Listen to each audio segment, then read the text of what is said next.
Chapter 55। शौर्य की संत ने उसे उसकी पेनफुल मेमोरीज में पहुंचा दिया। पहले हर कोई उसे टारगेट करता था। एक बार उसकी सेल में एक नई सेलमेट आई थी, तब सबको नया टारगेट मिल गया, लेकिन सिया से ये देख न गया और उसने उसकी थोड़ी सी हेल्प कर दी। लेकिन इस हेल्प के कारण वो उन लोगों का सबसे बड़ा टारगेट बन गई। तब एक ऐसा समय आया जब वह उसे पर गिव अप करना चाहती थी, लेकिन उस लड़की को मिसट्रीट होते देख उससे रहा न गया और वो फिर उसे बचाने पहुंच गई, जिसके घाव आज भी उसके हाथ पर है, जिसमें 20 स्टिचेज लगे थे। लेकिन जब वो हॉस्पिटल से वापस आती तो वो लड़की उसे कहीं भी दिखाई नहीं दिया। इस लगा किसी लड़की को किसी और जेल में ट्रांसफ़र कर दिया है, लेकिन बाद में शौर्य की वीडियोस से पता चला उसे विहान ने अपना खिलौना बनाकर उसकी जान ले ली और किसी को पता भी नहीं चला। शौर्य ने सिया के फेस एक्सप्रेशन देखकर पता लगा लिया कि वह क्या सोच रही है। शालिनी उसकी बाजू पर उसे बड़े से घाव को देखकर कहा, क्या तुम्हें पता है तुम्हारी वह जो सेलमेट थी ना, उसे वन लोगों ने कहा अगर वो तुम्हें प्रोवोक करेगी तो उस लड़की को वो लोग छोड़ देंगे, और इसीलिए वह लोग बार बार तुम्हारे सामने उसे लड़की को बुली करते थे, और वो लड़की भी जानबूझकर बार बार तुम्हें अपने पास आने के लिए उकसाती। जिसे सुनकर सिया की पलकें एक पल के लिए झपकी, पर जल्द ही उसे समझ में आ गया कि शौर्य उसे ये सब क्यों कह रहा है। वो चाहता क्या है। वो सिया के चेहरे पर डिसअपॉइंटमेंट, रिग्रेट, आंसू उसे टूटा हुआ देखना चाहता है, लेकिन सिया उसे सेटिस्फाइड नहीं देख सकती थी।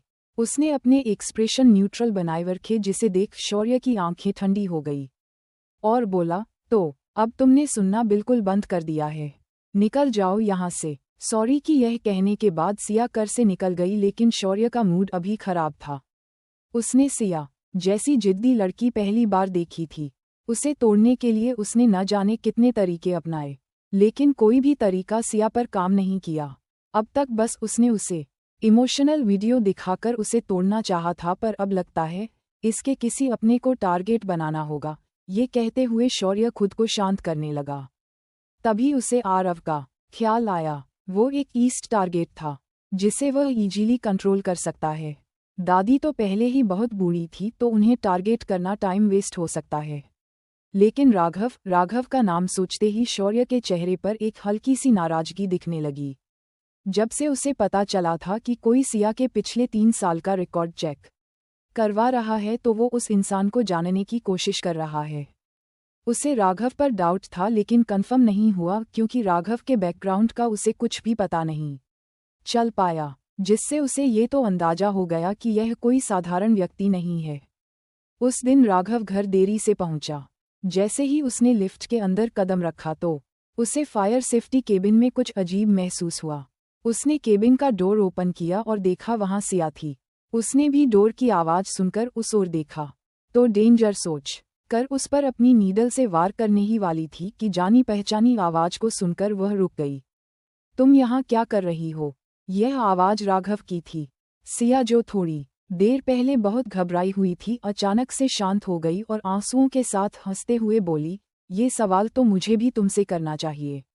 मैं तो आवाज सुनकर यहाँ आया था। उसने सिया को नहीं बताया कि वो यहाँ अपने हैबिचुअल अलर्ट के कारण यहाँ आया था। तो सिया ने कहा, कुछ देर शांति लेने आई थी। एक कहकर वो फिर से बैठ गई और अपनी आंखें बंद करें वही राघव ने उसके बिन का दरवाजा बंद कर दिया और सिया के पास आते हुए कहा, कुछ बात करना चाहती हो? उस केबिन में अंधेरा था, जिससे दोनों एक दूसरे को बमुश्किल देख पा रहे थे। दिया राघव के शब्द का मतलब समझकर इमोशनल होकर अपने आप से कहने लगी, ये हमेशा कैसे समझ जाता है मुझे। फिर उसने कुछ देर रुककर कहा, आज मैं उसे आदमी से मिली थी जिसे आरव को परेशान किया था। ये सुनकर राघव थोड़ा नाराज हो गया। उसकी आंखें ठंडी हो गई, लेकिन अंधेरे के कारण सिया देख नहीं पाई। उसने आगे कहा, वो आदमी मेरे सामने अब को क्रिटिसाइज कर रहा था और मैं खुद को रोक नहीं सकी।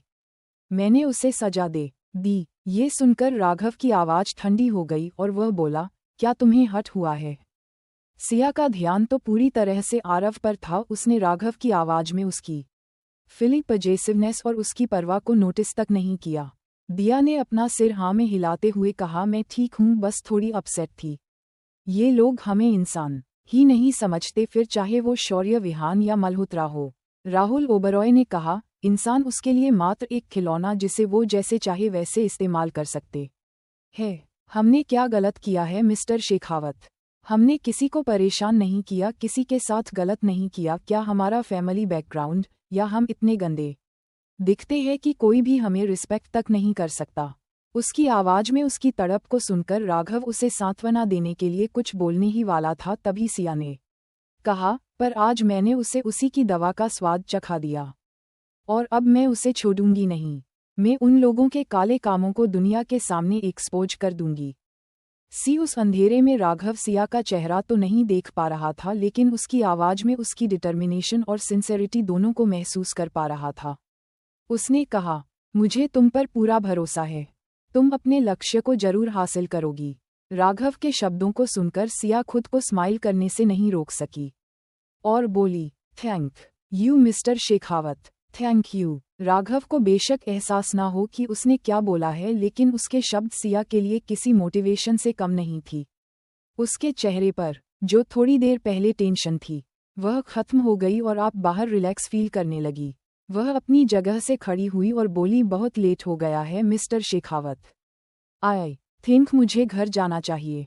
रुको, एक बात बताओ, तुमने राहुल ओबरॉय को कॉन्फ्रेंट किया है? क्या वह तुम्हें इतनी आसानी से जाने देगा? रात आपने पूछा, जिसे सुनकर सिया ने अपना सर लापरवाही से हिलाते हुए कहा, मुझे नहीं पता, लेकिन विहान मुझे जब तक प्रोटेक्ट करेगा जब तक उसका इंटरेस्ट मुझसे खत्म नहीं हो जाता। मुझे इस बारे में ज़्यादा बर्बाद करने की ज़रूरत नहीं है। इस वक्त इस पर बात ही तो सिर्फ शौर्य की, क्योंकि आज अचानक से उसने राघव का जिक्र अपनी बातों में कर दिया था। ये याद आते ही उसने राघव से कहा, मिस्टर शेखावत, इन दोनों थोड़ा संभल कर रहेगा। इस डर था कहीं वह सन की शौर्य राघव को कुछ कर न दे। थैंक फिर कंसन, पर मैं सब संभाल लूंगा। सिया की फिक्र को देखकर राघव मुस्कुराते हुए बोला, मुझे फिक्र आरव की है। राहुल ओबरॉय बेशक तुम्हें कुछ ना करें, लेकिन जरूरी नहीं है कि वह आरव को भी छोड़ दे। आरव की सेफ्टी के लिए मेरी यही सलाह आएगी, तुम उसे कहीं दूर भेज दो। राघव की फिक्र सिर्फ राहुल ओबरॉय से ही नहीं बल्कि पागल सन की शौर्य सी भी थी। ये दोनों ही कभी भी किसी को भी टारगेट कर सकते थे। वही सिया परेशान थी। ऐसा नहीं था कि वह उसकी परवाह नहीं करती थी और दूर नहीं भेजना चाहती, लेकिन इस वक्त उसे दूर भेजना कहीं उसकी मेंटल हेल्थ पर असर ना डाल दे। मैं सोचूंगी, यह कहकर सिया जाने लगी। तभी राघव उसे रोकते हुए एक सेटिस्फाइड स्माइल के साथ बोला, याद रखना, जब भी तुम्हें जरूरत हो तो मैं तुम्हारे साथ हमेशा हूँ। उसने आरव को दूर भेजने का प्लान पहले ही बना लिया था ताकि वह सिया के दिल में अपनी जगह बना सके। जब सिया घर लौटी तो उसने आरव को उसका वेट करते हुए देखा। आज वो पहले से काफी रिलैक्स था। सिया, तुम आ गई, तुम्हें भूख लगी होगी, कुछ कुकीज ट्राई करोगी? मैंने बनाया है तुम्हारे लिए। आरव नहीं, सिया को देखते ही बोला जैसे वह अपनी बड़ी बहन से बात कर रहा हूँ। वैसे तो सिया को भूख नहीं लगी थी, पर वह उसे मना नहीं कर सकी और उसने कहा, हाँ बिल्कुल। ये डॉक्टर मिली का आइडिया था जो आरव को उसकी टेंशन से डिस्ट्रैक्ट कर सकता है। डॉक्टर मिली नहीं तो केवल सुझाव दिया था, लेकिन आरव ये सुनकर खुश हो गया और वह इससे सिया को बताना चाहता था कि वह उसके लिए कितनी इम्पॉर्टेंट है। आरव जल्दी से गया और एक बॉल में कुछ कुकीज डालकर सिया के लिए ले आया और उसके चेहरे को देखने लगा कि कंपोस्ट की तारीफ करेगी। वैसे तो सिया को स्वीट कुकीज कुछ खास पसंद नहीं थी। ये देख आरव के चेहरे के रंग उड़ गया और बोला, मैं आगे से तुम्हारे लिए शुगर फ्री बना दूंगा और कुछ दादी के लिए भी लेकर जाऊंगा ताकि वह भी टेस्ट करके बता सके। हाँ बिल्कुल, सिया ने कहा और उसे महसूस हुआ कि आरव की दुनिया और उसके और दादी के बीच ही है। वही सिया को अपने आप में कोई देख आरव ने पूछा, सिया क्या कुछ गलत कह दिया मैंने? सिया ने सोच समझकर कहा, आरव मुझे तुमसे कुछ बात करनी है, मुझे कुछ काम आ गया है, शायद मैं घर पर ज्यादा न आ पाऊं। उसने अभी अपनी बात फिनिश भी नहीं की थी कि आरव ने बोला, क्या तुम मुझे दूर भेजने की सोच रही हो? क्या तुम्हें भी लगता है मैं गंदा हूँ? क्या बकवास कर रहे हो? आरव, मैं तुमसे कहा था ना, इस तरह की बात मत करो। तुम गंदे नहीं हो, तुम अच्छे हो, मेरे भाई हो। सिया आरव पर बिगड़ते हुए बोली। आरव जबरदस्ती मुस्कुराते हुए, जैसे उसे सिया की किसी भी बात पर भरोसा ना हो इसलिए। सिया ने उसे सच बताते हुए कहा, आरव आज मैंने एक बड़े आदमी को ऑफेंड कर दिया है। मुझे डर है कहीं वो तुम्हारे पीछे न आ जाए। आरव ये सुन परेशान होते हुए सिया को देखते हुए बोला, सिया तुम ठीक तो हो ना? कहीं चोट तो नहीं लगी? अब को दुख हो रहा था कि वह आदमी होते हुए भी सिया को प्रोटेक्ट नहीं कर पा रहा है। अगर वह ब्रेव और स्ट्रांग होता तो इस तरह उसे सिया की पीछे छोड़ने की जरूरत नहीं पड़ती। आरव को इस तरह देख सिया इमोशनल हो गई। उसने कहा, मैं ठीक हूँ पर वो आदमी थी नहीं है। मैंने उसे हट किया है और मुझे डर है बदला लेने के लिए तुम्हें मेरे खिलाफ इस्तेमाल न करें। सिया आरव को इन सब में नहीं घसीटना चाहती थी पर पहले ही बहुत कुछ सफ़र कर चुका था। और वैसे भी वो जानती थी राहुल ओबरॉय पुस्तक पहुंचने की कोशिश जरूर करेगा, अमेज़ॉन में नहीं करना चाहती थी कि अगर आरव का सामना राहुल ओबरॉय से हुआ तो क्या होगा। मुझे डर नहीं लगता, मैं तुम्हें प्रोटेक्ट करूंगा, कल से मैं तुम्हारे साथ चलूंगा और तुम्हारे साथ ही वापस आऊंगा, आरव ने सोच समझकर कहा। वहीं ये सुनकर सिया को समझ नहीं आ रहा था वह अब को कैसे समझाएं।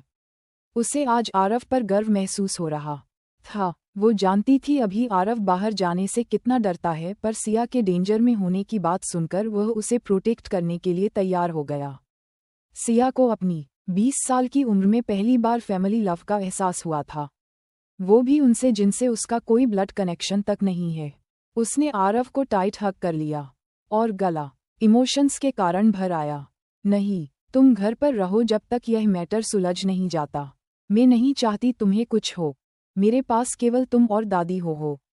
अब क्या करेगी सिया जानने के लिए सुनते रहिए मेरी कहानी का अगला एपिसोड और कमेंट करके बताइए मेरी स्टोरी आप लोगों को कैसी लगी। लाइक कीजिए, शेयर कीजिए, कमेंट कीजिए और सब्सक्राइब करना ना भूलिए।